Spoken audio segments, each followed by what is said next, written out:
দর্শক, জ্বালানির সংকট চলছে। আমরা সেই সংকটের খবর জানবো। চলে যাব পঞ্চগড়ে, সেখান থেকে যুক্ত হচ্ছেন সহকর্মী হোসেন রাহান। হোসেন রাহান, কি অবস্থা দেখছেন আজ পঞ্চগড়ে ফিলিং স্টেশনগুলোর? সারিকা বিগত 2 মাস ধরে বিভিন্ন রকম বিশৃঙ্খলা, অনিয়ম এবং অব্যবস্থাপনার মধ্য দিয়ে এই জ্বালানি তেল সরবরাহের যে বিষয়টি সেটি চলে আসছিল, কিন্তু এই এক সপ্তাহের ব্যবধানে এটির একটি পরিবর্তন সাধিত হয়েছে, বিশেষ করে পঞ্চগড়ে। অর্থাৎ জেলা প্রশাসনের পক্ষ থেকে একটা সিস্টেমের মধ্যে কিন্তু এখন ফুয়েল সরবরাহ করা হচ্ছে, যেটিকে আমরা বলতে চাচ্ছি, যেটি ফুয়েল কার্টের মাধ্যমে প্রতিটি পাম্পে এখন যারা ভোক্তা তাদের মধ্যে কিন্তু পেট্রোল, ডিজেল, অকটেন সব কিছু সরবরাহ করা হচ্ছে। পাশাপাশি যারা কৃষি জমি চাষ করছে তাদেরকেও কিন্তু ওই আপনার ফুয়েল কার্ডের আওতায় আনা হয়েছে।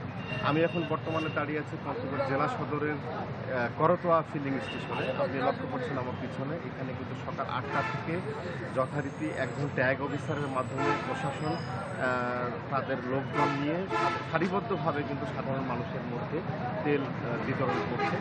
যারা বৈধ কাগজ অর্থাৎ যাদের ফুয়েল কার্ড রয়েছে কেবলমাত্র তাদেরকেই প্রাধান্য দেওয়া হচ্ছে। অনেক মানুষ আছে যারা ফুয়েল কার্ডের আওতায় লাইনে ঢুকে পড়ছে, তাদের বিবেচনার ক্ষেত্রে এবং প্রথমবারের মতো সতর্ক করে তাদেরকে কিন্তু কিছু পরিমাণ তেল দেওয়া হচ্ছে।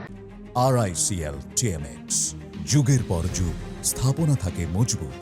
এবং বলা হচ্ছে যে নিয়ম অনুযায়ী, সরকারি বিধি অনুযায়ী কাগজপত্র বৈধ করেই কিন্তু তেল সংগ্রহ করতে তাদেরকে বলা হচ্ছে।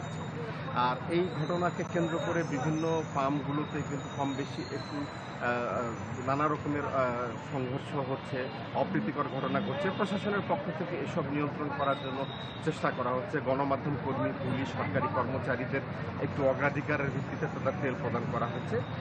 জেলা প্রশাসনের পক্ষ থেকে বলা হয়েছে যে তারা সুশৃঙ্খলভাবে প্রশাসন কাজ করছে এবং এই সুশৃঙ্খলভাবেই তারা সাধারণ মানুষের মধ্যে তেল সরবরাহ করবে। তো সারিকা, এই ছিল পঞ্চগড় জেলার সার্বিক তেল সরবরাহের যে চিত্র, সেটি আমার কাছে। হোসেন রাহান, ধন্যবাদ আপনাকে।